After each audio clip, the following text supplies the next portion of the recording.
Ya estamos de vuelta junto a la doctora Janet Davanch, infectóloga de la Universidad de Chile, analizando lo que está ocurriendo en este momento, yo decía, muy oscuro de la pandemia.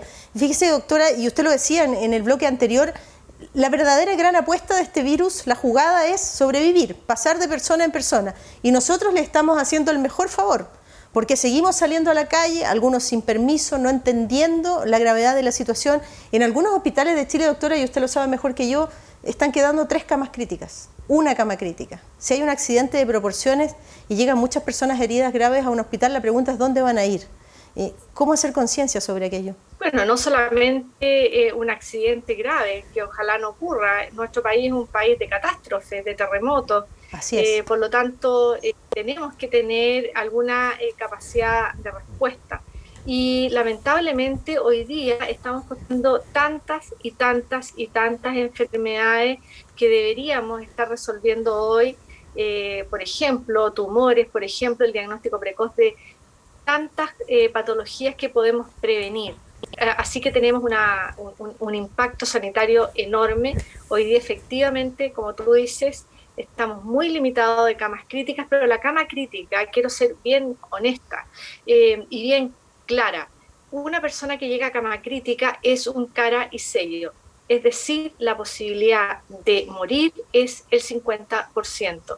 Y hoy aún más importante este riesgo de morir cuando estamos creando camas críticas fuera de las unidades en donde están los especialistas, los que saben cómo manejar un paciente crítico con todas las habilidades. Hay que recordar que los especialistas en medicina intensiva, no solamente los doctores, sino que todo el equipo que trabaja en una unidad de cuidados intensivos requiere largos años de entrenamiento, no es una semana. Un intensivista se forma durante 3 años con múltiples herramientas y lo mismo las enfermeras, los kinesiólogos, las auxiliares de técnicos de enfermería, es decir, un equipo altamente entrenado. Lo que está sucediendo hoy día es que estamos poniendo a los pacientes fuera de estas unidades y por lo tanto la calidad de atención no es la misma y los riesgos, por supuesto, para el paciente también son más altos. Así que ojo cuando estamos hablando de que necesitamos camas críticas y que ya no nos quedan. La verdad es que no nos quedaban hace rato. Lo que estamos haciendo es generar camas críticas, entre comillas, adaptadas con lo que hoy día podemos ofrecerle a nuestros pacientes. Tampoco tenemos camas básicas, es decir, estamos ocupando prácticamente todos nuestros recursos hospitalarios y del personal de salud para dar cuenta de lo que está sucediendo con SARS-CoV-2. Y el personal de salud también enferma. Hasta ahora, de acuerdo a los datos del propio Ministerio de Salud, casi el 9% del total de casos confirmados en Chile corresponde a personal sanitario. Por lo tanto, el riesgo de nuestro propio personal dentro de los hospitales es alto. Así es, porque las cifras oficiales hablan de que el 25% del personal de salud está, por ejemplo, con una licencia médica. Algunos han renunciado. Es decir, estamos, en buen chileno, reventando nuestro sistema de salud. Así de desafiantes somos los chilenos. Hay algunas personas que piensan que con la vacuna se aferran a una especie de tabla de salvación.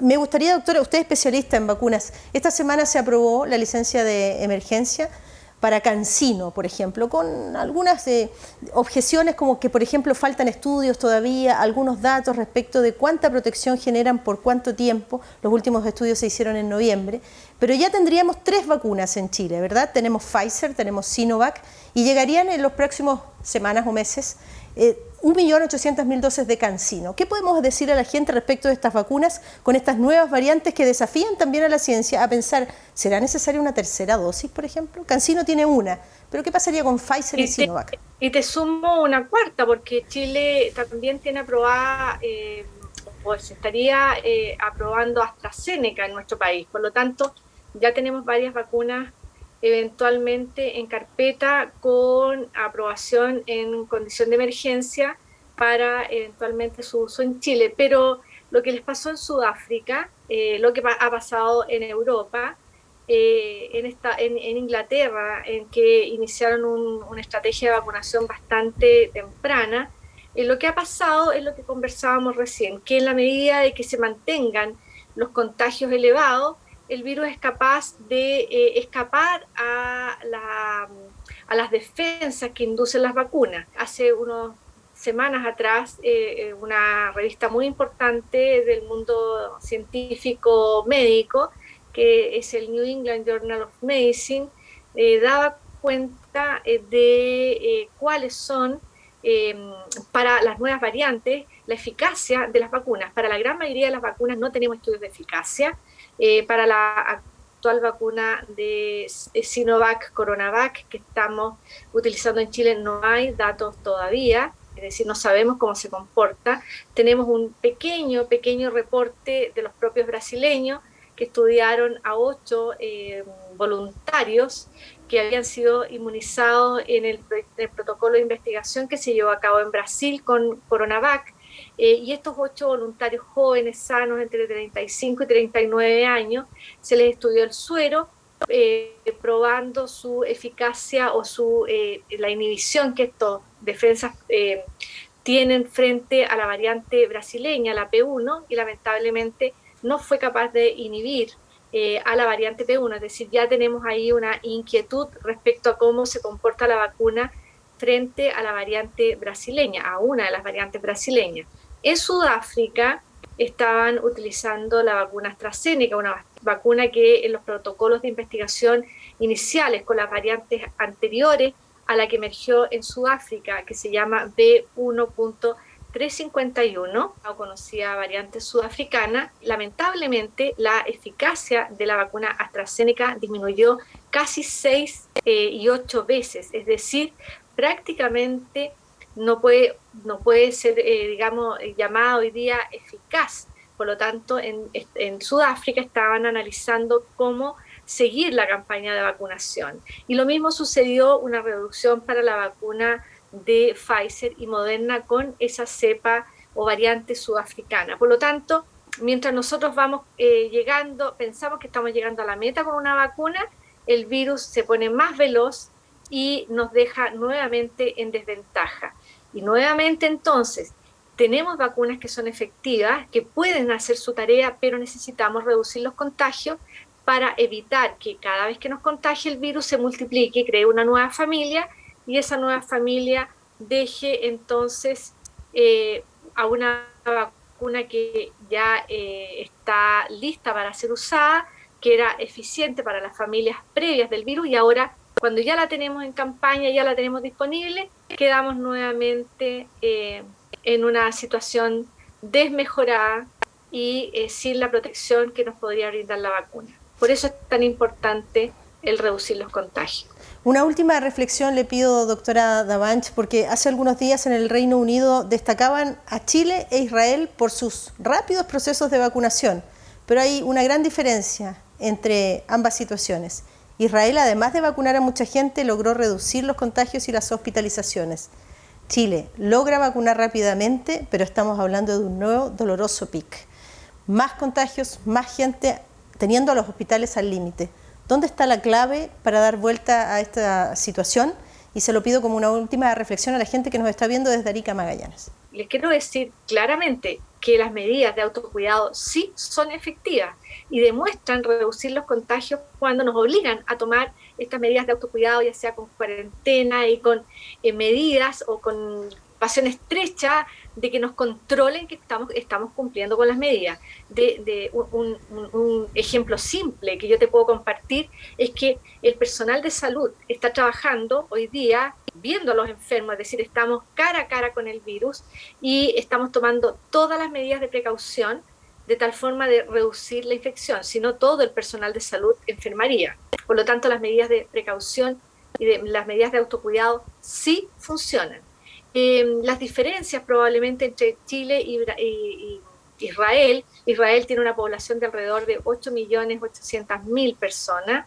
Es que Israel prácticamente inoculó en muy pocas semanas, vacunó casi al 60% de su población con la vacuna Pfizer, y también mantuvo estrictas medidas de cuarentena. Yo desconozco cómo se comportan socialmente o las características demográficas de Israel, pero lo que te quiero decir es que nadie, incluido Israel, está libre hoy día de la introducción de cambios, de variantes, habría que convertirse en una real burbuja para decir que ya tengo solucionado el problema, cuando mis vecinos, el mundo, sigue enfrentando un aumento sostenido de casos, que es lo que ha reportado la OMS en sus reportes con mucha preocupación, y con un número muy reducido de vacunados en el mundo.